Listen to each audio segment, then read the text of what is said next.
Hello everyone. তো আমি ভাবলাম আজকে থেকে আমি ছোট একটা মিনি ব্লগ স্টার্ট করি, যে আমি রোজ রোজ যাই করি ছোট ছোট কাজ। আমি বাড়িতে খুব বেশি একটা কাজ করি না, কারণ আমাদের বাড়িতে সেই রকম কোনো একটা বেশি কাজ নেই করার মতো। তো যাই করি আমি ছোটোখাটো কাজ, আমি ভাবলাম আজকে থেকে ভিডিও করে সবার সাথে শেয়ার করব। সবাই যেমন মিনি ব্লগ বানায় আমিও বানাবো। জাস্ট আমার মনে ইচ্ছা জাগলো, তো আমি আজ সকালবেলায় উঠে আম্বাবুচি সকাল সকাল সকাল উঠে আমি স্নান করে পুজো টুজো দিয়ে সেরে নিলাম। মোটামুটি পুজো আমার প্রায় শেষের পথে এখন। তারপর পুজো দেওয়ার পরে আমি আস্তে আস্তে চলে যাব রান্নাঘরের দিকে। পুজো এখনও আমার কমপ্লিট হয়নি, পুজো চলছে।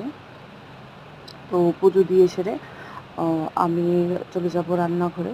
তো আমি ভাবলাম যে হ্যাঁ, আমার এডিটিং এখনও পুরোপুরি পারফেক্ট না, বাট আমি চেষ্টা করব এখন থেকে সুন্দর করে আমি যাই করি একটু ভালো করে এডিট করে তোমাদের সাথে শেয়ার করার চেষ্টা করব। তো আমি বাড়িতে যা করে আজকে ভাবলাম আমি বেগুন ভর্তা বানাবো, কারণ বেগুন ভর্তা it's my one of favourite dish. তো আজকে আমি বেগুন ভর্তা বানানোর জন্য বেগুনটাকে একটু চাকু দিয়ে কেটে ছোট ছোট করে মাঝখানে মাঝখানে রসুনগুলো জাস্ট এটার মধ্যে দিয়ে দিলাম।